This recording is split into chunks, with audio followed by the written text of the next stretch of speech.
پھر اسی طرح ناظرین جو تصاویر ابھی آپ سکرین پر دیکھ رہے ہیں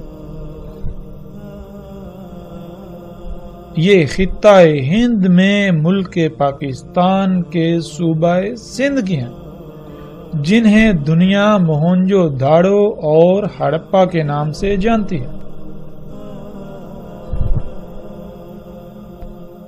ناظرین بہت عرصہ تک یہ تباہ شدہ شہروں کے کھنڈرات دنیا کی توجہ کا مرکز بنے رہے۔ بڑے بڑے نامور سائنسدانوں نے ان کے اوپر تحقیقات کی، دنیا کی یونیورسٹیوں کی بڑی بڑی نامور ٹیموں نے ان پر تحقیقات کی، لیکن وہ کسی نتیجے پر پہنچنے سے قاصر رہے۔ اور پھر دوسری جنگ عظیم میں امریکہ نے جب جاپان کے 2 شہروں پر ایٹمی بم پھینکے اور اس کے بعد صنعتی انقلاب کے نام سے فساد دن بدن بڑھتا رہا، اور آج جب انسان کو مزید غیر معمولی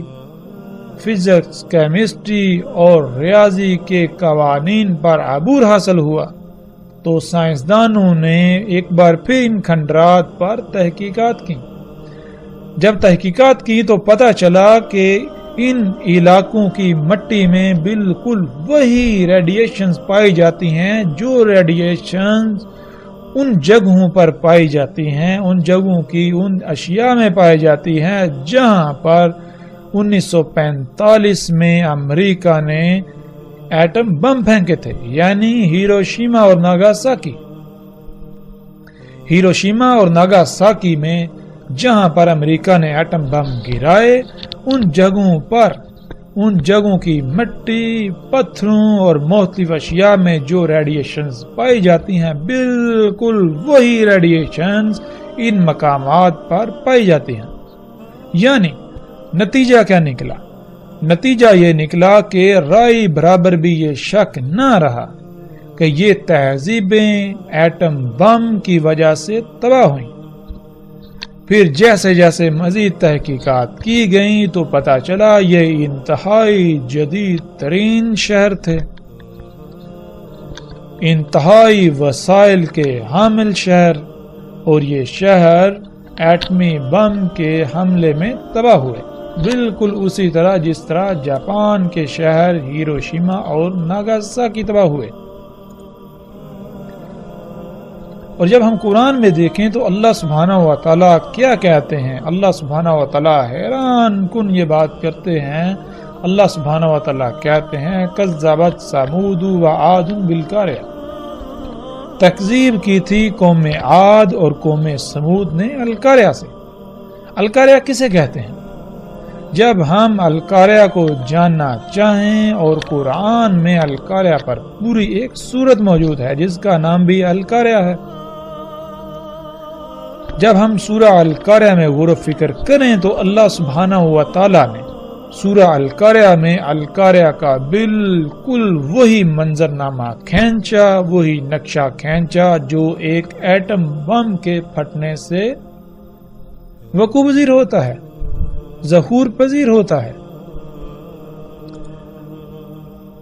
تو آج انہوں نے خود ہی یہ تصدیق کر دی، یعنی کہ آج کے انسان نے خود ہی یہ تصدیق کر دی کہ یہ تہذیبیں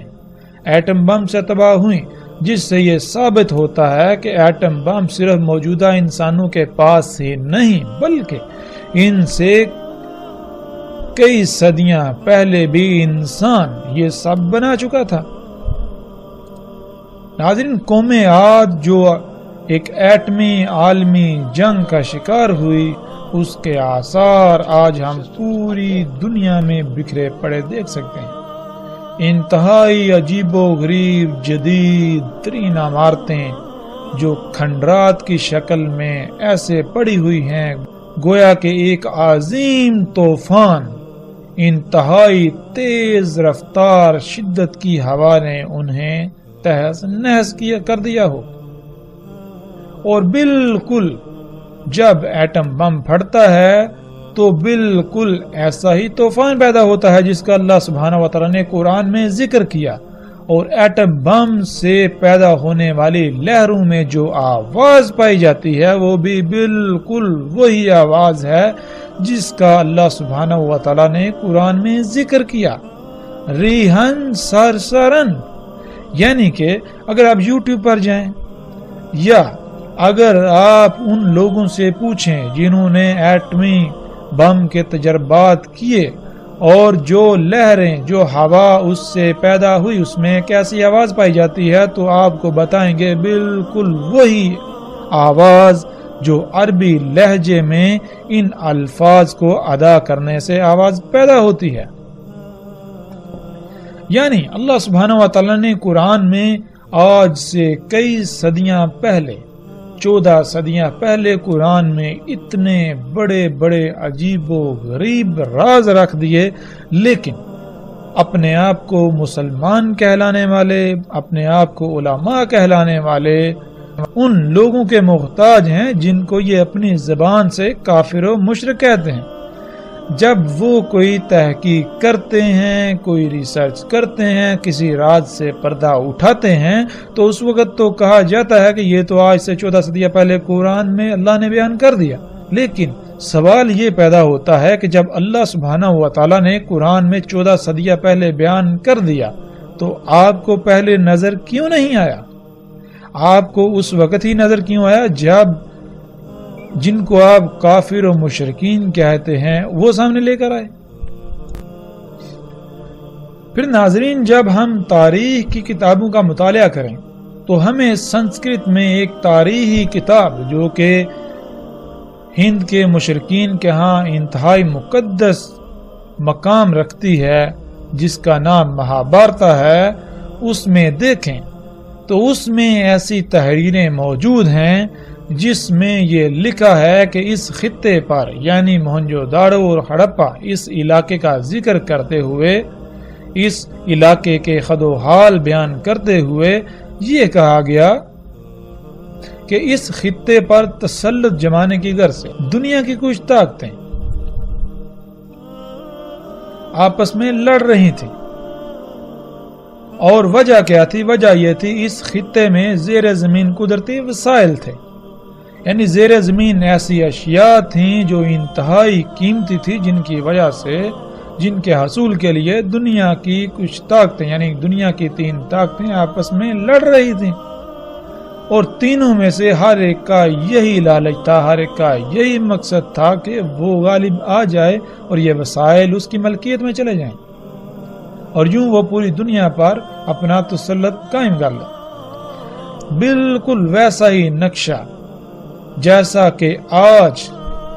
امریکہ، روس اور چین وغیرہ کی سرپرستی میں دنیا 3 حصوں میں تقسیم ہو کر خام تیل کے نام پر یا قدرتی وسائل کے نام پر شام و عراق کو اپنا مرکز بنائے ہوئے لڑ رہی ہے۔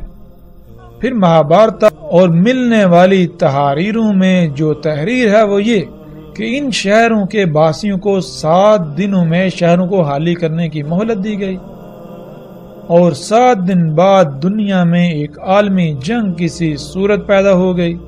یہاں ایسے ہتھیاروں سے حملہ کیا گیا جو خودکار اڑتے ہوئے یعنی میزائل، جن کے پھٹنے سے یہاں ایسی سفید آگ ظاہر ہوئی جو سورج سے ہزاروں گنا زیادہ گرم اور زیادہ روشن تھی۔ جہاں وہ ہتھیار پھٹے وہاں سب کچھ حرارت کی وجہ سے پگھل گیا اور یہ شہر زمین تلے دب گئے۔ قرآن میں اللہ سبحانہ و تعالیٰ نے واضح صراحت کے ساتھ بتا دیا کہ یہ قوم عاد تھی جو القاریہ سے تباہ ہوئی۔ القاریہ یعنی عالمی ایٹمی جنگ۔ یہ دنیا میں اپنے انہی قدرتی وسائل سے بنائی جانے والی ٹیکنالوجی کی وجہ سے قوت میں اپنا کوئی ثانی نہ رکھتی تھی، اور یہ اس قوم کا دعویٰ تھا کہ کوئی بھی اس سے قوت سے بڑھ کر نہیں ہے،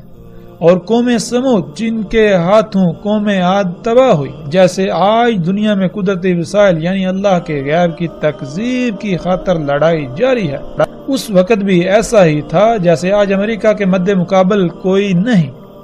اسی طرح قوم عاد کے مد مقابل بھی کوئی نہیں تھا، اور جیسے آج روس امریکہ کے مد مقابل سر اٹھا رہا ہے اور سر اٹھا چکا ہے، اسی طرح اس وقت ایک دوسری قوم جسے قرآن میں اللہ سبحانہ وتعالی نے قوم سمود کہا، وہ تھی جس نے سر اٹھایا اور قوم عاد کی ہلاکت کا سبب بنی۔